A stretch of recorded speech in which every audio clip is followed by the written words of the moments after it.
ان چیزوں کو اپنے ذہن میں رکھیے. مسلمان وہ ہوتا ہے جو چھوٹی سے چھوٹی نیکی کو بھی معمولی نہیں سمجھتا ہے, اور مسلمان مومن وہ ہوتا ہے جو چھوٹے سے چھوٹا گناہ کو بھی پہاڑ سمجھتا ہے. ایک چیز یاد رکھیے گا, مسلمان کون ہوتا ہے جو چھوٹی سی چھوٹی نیکی کو بھی حقیر نہ سمجھے. مسلمان کون ہوتا ہے جو چھوٹے سے چھوٹے گناہ کو پہاڑ کے برابر سمجھے, بہت بڑا سمجھے. اور منافق کون ہوتا ہے جو بڑے سے بڑے گناہ کو بھی معمولی سمجھے. منافق کون ہوتا ہے جو بڑے سے بڑے گناہ کو بھی یہ سمجھے کہ ناک پر مکھی بیٹھی تھی ایسے اڑایا اور اڑ گئی, یعنی بڑے سے بڑے گناہ کو بھی وہ سمجھتا ہے جیسے ناک پر بیٹھی ہوئی مکھی کو اڑا دیا. یہ منافق ہوتا ہے, منافق. اندازہ لگا رہے ہیں آپ؟ مسلمان کبھی چھوٹی سے چھوٹی نیکی کو بھی حقیر نہیں سمجھتا, اور کوئی چھوٹے سے چھوٹے گناہ کو بھی معمولی نہیں سمجھتا بلکہ بہت بڑا گناہ سمجھتا ہے. صحابہ کرام فرماتے ہیں, اے لوگوں جن گناہوں کو تم معمولی سمجھ کر جاتے ہو, ہم اللہ کے نبی کے زمانے میں, ہم رسول اللہ صلی اللہ علیہ وسلم کے زمانے میں, ہم چھوٹے سے چھوٹے اور معمولی سے معمولی گناہ کو بھی پہاڑ کے برابر سمجھا کرتے تھے, پہاڑ کے برابر جانا کرتے تھے. ہم نبی اکرم صلی اللہ علیہ وسلم کے زمانے میں معمولی سے معمولی گناہ کو بھی پہاڑ کے برابر سمجھا کرتے تھے. اور مسلمان کی پہچان یہ ہے کہ اس کے سامنے ایک راستہ مصیبت کا ہو اور دوسرا راستہ معصیت, گناہ اور نافرمانی کا ہو. ایک راستہ تو ہو مصیبت کا, پریشانی کا, اور دوسرا راستہ ہو گناہ کا. تو مسلمان وہ ہوتا ہے جو مصیبت کے راستے کو اختیار کر لیتا ہے لیکن گناہ کے راستے کو اختیار نہیں کرتا. اب میں مثال دوں گا, ذرا سنیے گا میرے پیارے ساتھیوں. مسلمان وہ ہوتا ہے جس کے سامنے اگر دو راستے آ جائیں, ایک طرف پریشانی کا راستہ, مصیبت کا راستہ, اور دوسری طرف گناہ کا راستہ. کوئی کام کرنے میں پریشانی ہے اور اس کام کو نہ کرنے میں عیش و آرام ہے, لیکن گناہ ہے. تو مسلمان وہ ہوتا ہے جو پریشانی اور مصیبت کا راستہ اختیار کرتا ہے. حضرت یوسف علیہ السلام کو دیکھیے, چھوٹے ہیں, بچے ہیں, اور ان کے بھائیوں نے برگلا لیا اپنے ماں باپ کو, اپنے باپ یعقوب علیہ السلام کو بہکا لیا. اے ہمارے ابو, ہم یوسف کو اپنے ساتھ لے جاتے ہیں جنگل میں, ہمارے ساتھ کھائے گا, پیے گا, کھیلے گا, دوڑے گا. آپ یوسف کو اپنے پاس رکھتے ہیں ہر وقت, ہمارے ساتھ بھی تو اس کو مار بھیجیے, ذرا سیر و تفریح کرے, چلے پھرے, گھومے, ٹہل کر دیکھے. اور باپ نے بہت منع کیا لیکن بیٹوں نے منا لیا, اور باپ نے حضرت یوسف علیہ السلام کو بھائیوں کے ساتھ, بیٹوں کے دوسرے بیٹوں کے ساتھ بھیج دیا کہ جاؤ لے جاؤ, لیکن یاد رکھنا, خیال رکھنا یوسف کا, چھوٹا بچہ ہے, دیکھو. اور جب یہ لوگ جنگل کے اندر پہنچ جاتے ہیں تو اب صلاح و مشورہ کرتے ہیں کہ یوسف کو کیا کریں. پھر ایک حتمی فیصلہ کرتے ہیں کہ مارنا ٹھیک نہیں ہے, قتل کرنا ٹھیک نہیں ہے. یوسف کو ہم ایک ویران کنویں میں ڈال دیتے ہیں, یوسف کو ہم ایک اندھے کنویں میں پھینک دیتے ہیں. کوئی آئے گا اور اٹھا کر یوسف علیہ السلام یوسف کو لے جائے گا, پھر وہ اپنے یہاں پالے گا, پوسے گا, بڑا کرے گا. ہمیں کیا مطلب, ہم سے تو ایک مصیبت چل جائے گی. ہمارے والدین, ہمارے ماں باپ, ہمارے باپ یعقوب یوسف سے محبت کرتے ہیں, اور وہ جگہ ہمیں اپنے دل میں نہیں دیتے جو یوسف کا مقام ہے. پھر ان لوگوں نے عزم مصمم کر لیا اور یوسف علیہ السلام کو ایک کنویں کے اندر پھینک دیا, کنویں میں ڈال دیا, اور روتے ہوئے اپنے گھر آتے ہیں. ایک یوسف علیہ السلام کی قمیض اتار لی, ان کا کرتا اتار لیا, اور ایک بکری کو ذبح کر کے بکری کا جھوٹا خون, بکری کا خون اس قمیض میں لگا کر لے آئے, اور جب اپنے گھر پہ آتے ہیں تو اپنے ابا سے کہتے ہیں، یعقوب علیہ السلام سے کہتے ہیں، یا ابانا، اے ہمارے ابو جان، انا ذهبنا نستبق وترکنا یوسف عند متاعنا فاکلہ الذئب، اے ابو جان، ہم یوسف علیہ السلام کو لے گئے اور ہم کھیل کود میں لگ گئے، نستبقو، ہم کھیل کود میں لگ گئے، ہم دوڑ بھاگ میں لگ گئے، وَتَرَكْنَا يُوسُفَ عِنْدَ مَتَاعِنَا، اور یوسف کو اپنے سامان کے پاس چھوڑ دیا کہ تم اس کی دیکھ ریکھ کرنا، ہم لوگ ادھر ادھر کھیل کود میں لگ گئے، فَأَكَلَهُ الذِّئْبُ، بھیڑیا آیا اور بھیڑیا یوسف علیہ السلام کو کھا گیا، بھیڑیا آیا اور بھیڑیے نے یوسف کو پھاڑ دیا۔ اے ہمارے ابو، آپ ہماری بات پر ایمان کیوں لائیں گے؟ آپ ہماری بات کیوں مانیں گے؟ وَمَا أَنْتَ بِمُؤْمِنٍ لَنَا، آپ ہماری بات کیوں مانیں گے؟ وَلَوْ كُنَّا صَادِقِينَ، اگرچہ ہم سچے ہی کیوں نہ ہوں، ہم سچ بول رہے ہیں پھر بھی آپ کو ہماری بات کا یقین نہیں ہوگا۔ اپنے ماں باپ سے یہ بات کہہ دی یعقوب علیہ السلام سے۔ ادھر ایک قافلہ آیا، سنیے، ادھر ایک قافلہ آیا، اس کو پیاس لگی تو کنویں کے پاس چلا گیا، اس نے ڈول ڈالا،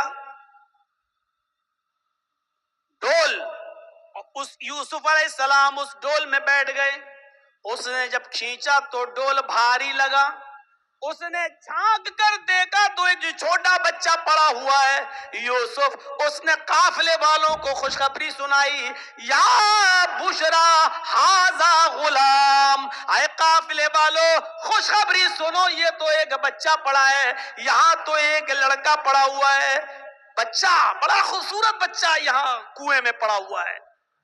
نکالا، مصر کے بازار میں لے گئے اور وہاں اس بچے کو بیچ دیا گیا۔ اور جانتے ہو اتنا خوبصورت بچہ یوسف علیہ السلام، جن کی خوبصورتی کا ذکر قرآن میں موجود، لیکن اس خوبصورت بچے کی قیمت بھی کیا لگی مصر کے بازار میں، جانتے ہو؟ ان کو پیسہ چاہیے تھا، کہتے نہیں کہ کوئی چوری کا مال ہو یا ایسا کوئی مال ہو تو آدمی جلدی ہٹاتا ہے، کبھی کبھی 20,000 کا موبائل 2,000 میں دے کے چلا جاتا ہے کہ جلدی ہٹے، جلدی سے نکلے، اور پکڑا جائے تو دوسرا پکڑا جائے، ہم نہ پکڑے جائیں۔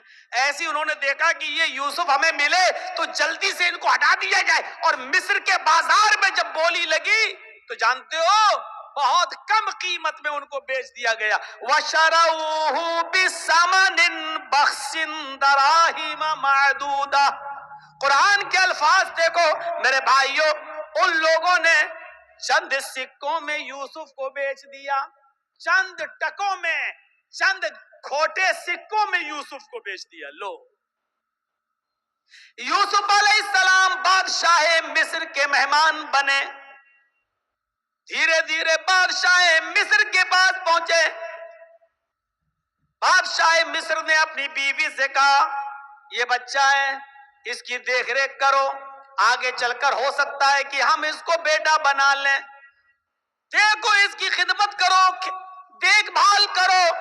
اور بادشاہ مصر کے گھر میں یوسف کی پرورش ہونے لگی، دھیرے دھیرے بڑے ہوتے گئے، اور ایک دن آیا کہ یوسف علیہ السلام اپنی جوانی کو پہنچ گئے، یہاں خوبصورتی اپنی قیامت برپا کر رہی تھی، اور یہاں یوسف علیہ السلام جوان ہو گئے، اور ادھر بادشاہ مصر کی بیوی کا دل ہچکولے لینے لگا، وہ اس غلام پر، یوسف علیہ السلام پر اندر ہی اندر دل و جان سے فریفتہ تھی، دل و جان سے قربان تھی۔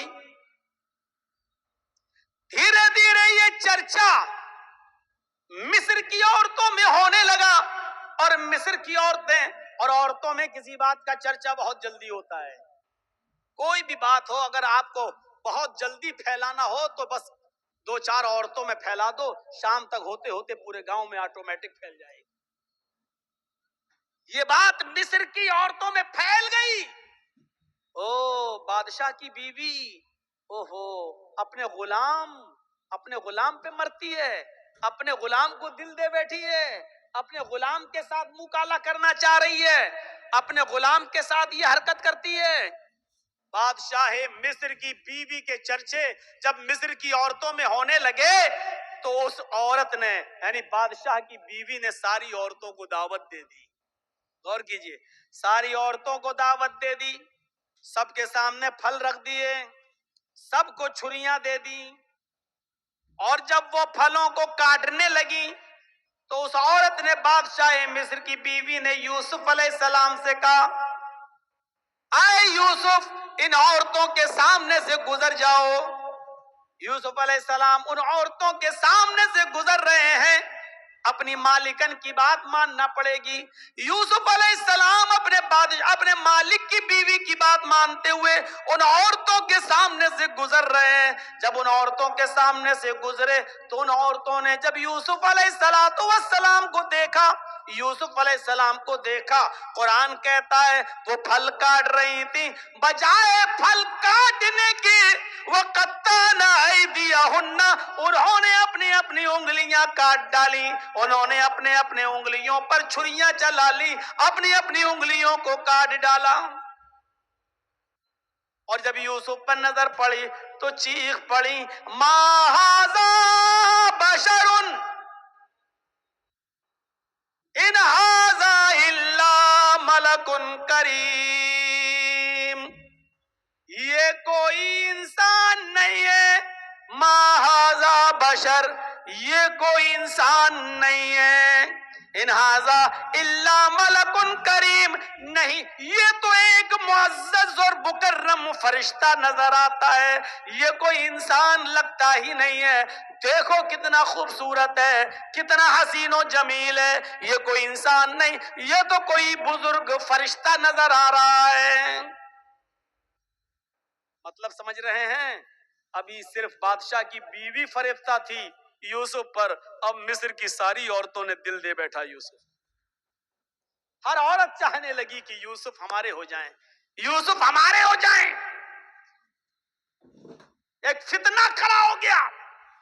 اب بادشاہ کی بیوی نے کہا، دیکھ لیا تم نے، اب بتاؤ اس میں میری کیا غلطی ہے؟ اس کو میں نے بہت بہکایا، اپنی طرف مائل کیا، لیکن یہ بچا رہا۔ اور پھر یوسف کے سامنے دھمکی دیتی ہے بادشاہ کی بیوی، اے عورتوں، اے مصر والیوں سنو، اگر یوسف نے میری بات نہیں مانی، میری خواہش پوری نہیں کی، میں اس سے جو چیز چاہتی ہوں، اگر میرا مطالبہ اس بچے نے، اس لڑکے نے، اس غلام نے اگر پورا نہیں کیا تو یہ جیل میں سڑے گا، یا سخت سے سخت سزا میں اس کو دلاؤں گی، سخت سے سخت سزا دلواؤں گی یا جیل میں سڑے گا۔ اب یوسف علیہ السلام کو جب دھمکی ملتی ہے تو یوسف علیہ السلام کے پاس دو ہی راستے تھے۔ ایک راستہ تو یہ تھا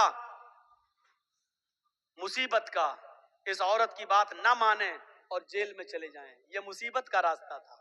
میں نے کہا نا، مومن کے لیے اگر ایک طرف مصیبت کا راستہ ہو اور ایک طرف گناہ کا راستہ ہو، معصیت کا، تو مومن مصیبت کا راستہ اختیار کر لیتا ہے لیکن گناہ کا راستہ اختیار نہیں کرتا۔ یوسف علیہ السلام کے سامنے دو راستے تھے، یا بادشاہ مصر کی بیوی نے کہا کہ اگر اس نے میری بات نہیں مانی تو اس کو سخت سے سخت سزا دلواؤں گی یا جیل کے اندر سڑے گا۔ یوسف علیہ السلام کے پاس دو ہی راستے تھے۔ ایک راستہ یہ تھا کہ بادشاہ کی بیوی کی بات مان لیں اور جو وہ کہہ رہی ہے اس کی مرضی کو پورا کر دیں۔ اگر ایسا کر لیتے، بادشاہ کی بیوی کی بات مان لیتے تو پانچوں انگلی گھی میں تھی۔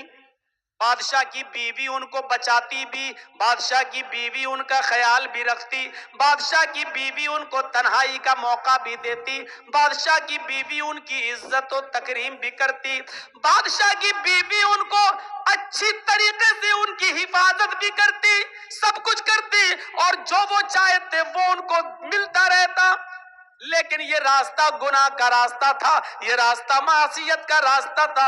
اب دوسرا راستہ یوسف علیہ السلام کے سامنے یہ تھا کہ میں اس غلط راستے پر نہیں چلوں گا۔ تو وہ عورت کہہ رہی ہے میں جیل میں ڈلوا دوں گی، میں سخت سے سخت سزا دلواؤں گی۔ تو یوسف علیہ السلام نے یہ راستہ پسند کر لیا اور نظریں آسمان پہ ڈالی اور فرمایا الہ العالمین، اے میرے پروردگار، بادشاہ مصر کی بیوی نے یہ ٹھان لیا ہے کہ میں اس کے ساتھ غلط کام کروں، اور وہ یہ بھی کہہ رہی ہے اگر اس نے میری بات نہ مانی تو میں اس کو سزا دلواؤں گی اور جیل میں ڈلوا دوں گی۔ رب السجن احب الی مما یدعوننی الیہ، اے میرے پروردگار، اے میرے اللہ، اے میرے رب، مجھے جیل میں جانا زیادہ پسند ہے۔ رب السجن احب الی مما یدعوننی